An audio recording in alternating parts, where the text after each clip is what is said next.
Hello YouTube and Tribe of the Horror Realm. This is our top 5 video response, for Thomas's 80s comedies. And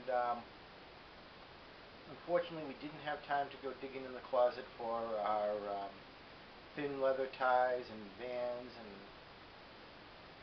what would you be wearing, honey? Peg jeans. Yeah. And unfortunately, he was a little too short to bring into a mullet. So, there's some really atrocious pictures of me from the 80s. Oh, yeah.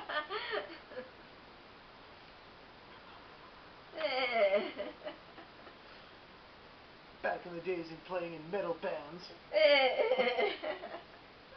But I digress. 1980s comedies. Go for it.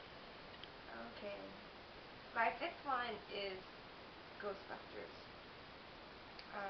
Who you call?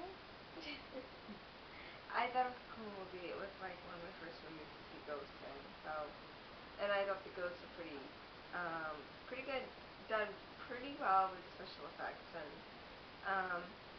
it had a great cast with Bill Murray, Dan Aykroyd, and Rick Moranis, Sigourney Weaver. So it was a cast of people we've all known, through film. So, and Bill Murray he's just wicked funny. I find him hilarious. So he portrayed his role very well. My next one was Coming to America. Who could go wrong with Eddie Murphy and his sidekick, Arsenio Hall? Was very well done, very funny. It was just hilarious to see him portray a New Yorker, I guess. He did it very well, and Eddie Murphy to me is always funny, so he was very funny in the 80s. My next one was Weird Science. It was a very good movie. It made me laugh, and of course, Anthony Michael Hall was in it, so he's one of my favorites from the 80s. So it was a movie that I could not miss. It was a nice movie. But who was the real star of that film? The real star of that film? Chet. It's great when she turned him into that flying monster.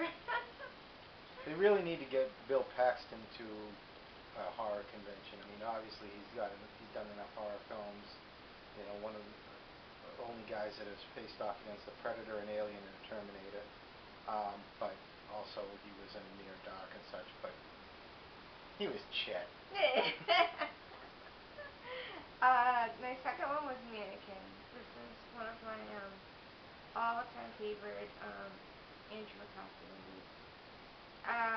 Just a sweet, loving film with two people just coming together who fall in love. It's a beautiful movie, and it had some nice comedy. And who can forget Hollywood? He played his role so well in that. Kadeem Patterson, right? Yeah. And the first and my all-time favorite is The Breakfast Club. I could watch this movie over and over and over again. Great cast: Molly Ringwald, Amelia Estevez, Ali Sheedy, Judd Nelson, and of course the great Anthony Michael Hall. And they meshed just so well together, and it's a movie that every high school teenager can relate to. You know one of those people, or you are one of those people. So, and they hit it right on the nail, and it's funny. It's just a funny movie to watch, and you can relate to it if you're a high school teenager. So. No love for College Janitor? He was good too. It was very nice. But I mean, you know what?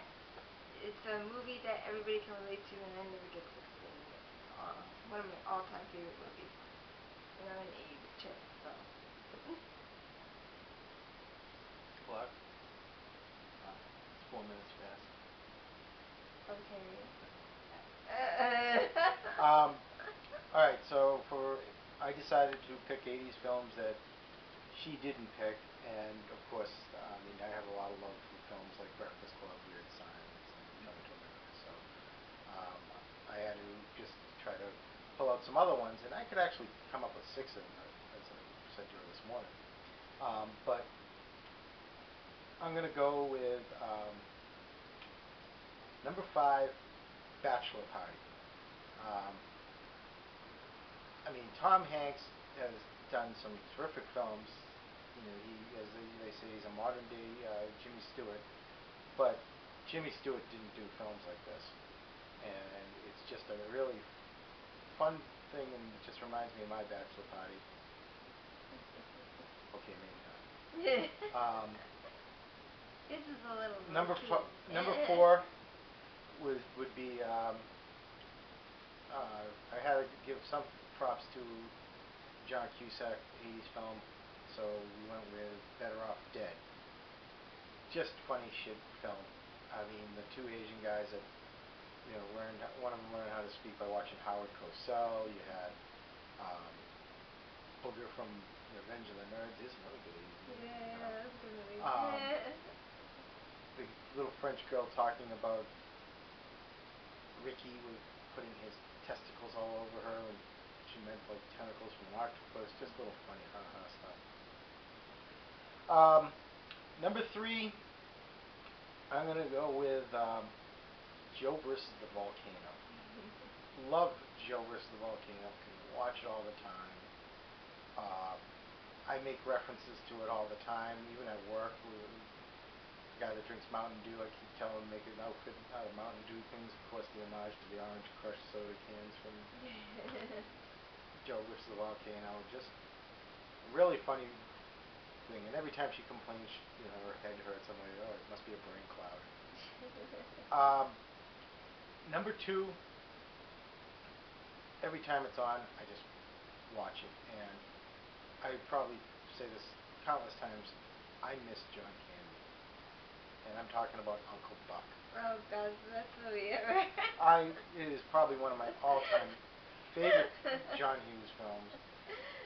I've watched it dozens of times, and it never gets old.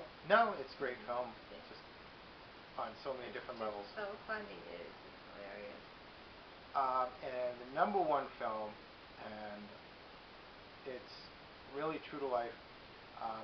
I know a gentleman who used to play in a new wave band called Gang of 4, and REM opened for them back in the day.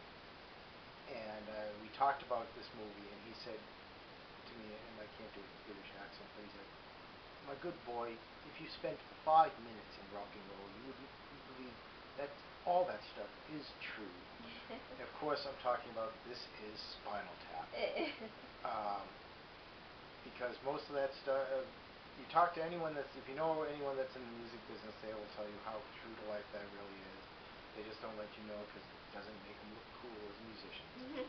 But that stuff does happen, and it really is one of the funniest sublime movies I've seen.